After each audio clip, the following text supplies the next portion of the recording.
Welcome, Shavach Pepper here from www.repairyourmarriagecenter.com. Did you ever wonder where your controlling spouse sprouted up from? You met and you dated and they seemed so nice, and now they don't let you think for yourself.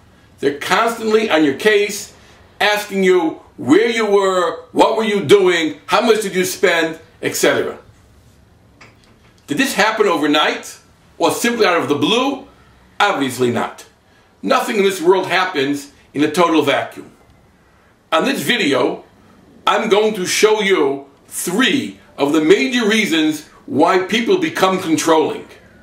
After you pinpoint the root of your spouse's controlling personalities, you will be able to look for the most fitting strategy to manage it and to help them to have a more, for it easier to live with them. The first reason is imitation. We do what we see around us, and this feels natural to us. Therefore, if your spouse grew up in a house where he was exposed to a controlling figure, he is apt to pick up this behavior. Values are taught in our first school, our house. Most of our firsts are learned there.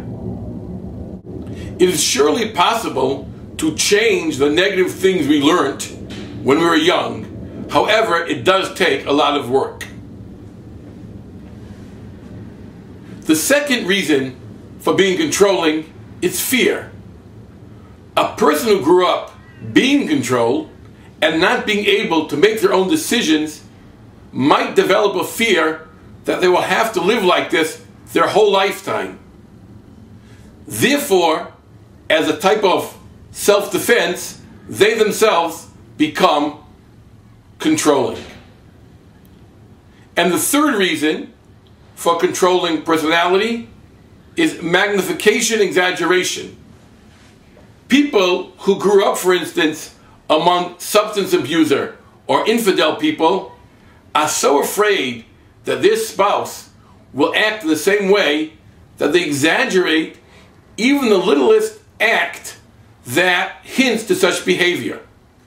They associate a simple conversation with a neighbor as the beginning of an affair, and one beer as alcoholism. Living with someone who is controlling is not a picnic, to say the least. But the good news is that it is possible to change. However, the way to deal with a control freak who is brought up by a very controlling parent will be much different than the way to deal with a control freak who simply is magnifying whatever you do. Therefore, the first step in dealing with a controlling spouse is to identify its source. After that, you can find the proper treatment. If you found this video to be beneficial for you, then I think it's worth it for you to click on the link on the side of this video and get access to the free report, Bad Marriage, You Can Do Something About It, with tips and techniques on how to create a happy marriage despite a controlling spouse. Once again, thank you for listening, and I hope you found the information on this video helpful.